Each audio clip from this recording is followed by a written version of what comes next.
বা এই সংবাদ মাধ্যমের যারা রিপোর্টাররা আজকে তারাও নিরাপদ নয়। তাদের নিরাপত্তা নিয়ে নানাভাবে প্রশ্ন উঠছে, আক্রান্ত হচ্ছেন তারা। ধলাই জেলার সুব্রত দাস কিছুদিন আগে তাকে আক্রমণ করে তার শারীরিকভাবে সে চিকিৎসার জন্য জেলা হাসপাতালে ভর্তি ছিলেন। আমরা পরবর্তী সময়ে দেখেছি আরক্ষা প্রশাসনের গণ্ডির ভেতর থানার মধ্যে একজন ধর্ষণকারী তার খবর সংগ্রহ করতে গিয়ে সেখানেও সাংবাদিকরা আক্রান্ত হয়েছে। রাজীব সরকার নামে একজন সাংবাদিকরে থানার ভেতরেই আক্রমণ করে এবং এই আক্রমণের ঘটনা পুলিশের সম্মুখে হয়েছে।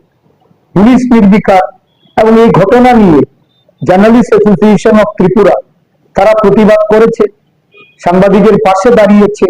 আজকে সম্পূর্ণভাবে আইন শৃঙ্খলার পরিস্থিতি এটা ভেঙে পড়ছে।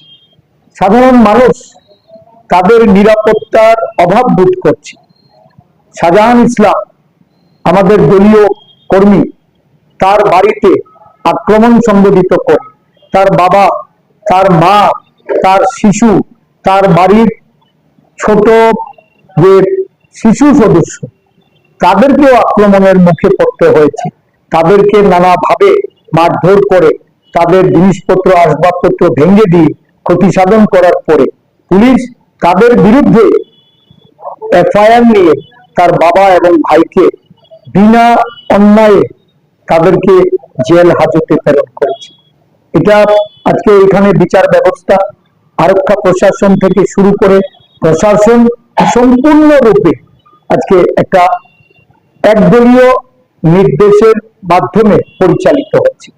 মানুষকে পরিত্রাণ পেতে গেলে ঐক্যবদ্ধ হতে হবে এবং সমস্ত সার্বিক আইন শৃঙ্খলা নিয়ে আজকে বিরোধী দলের সাথে সমর্থন জুগিয়ে, সহযোগিতা জুগিয়ে আমাদের প্রতিবাদে সামিল হতে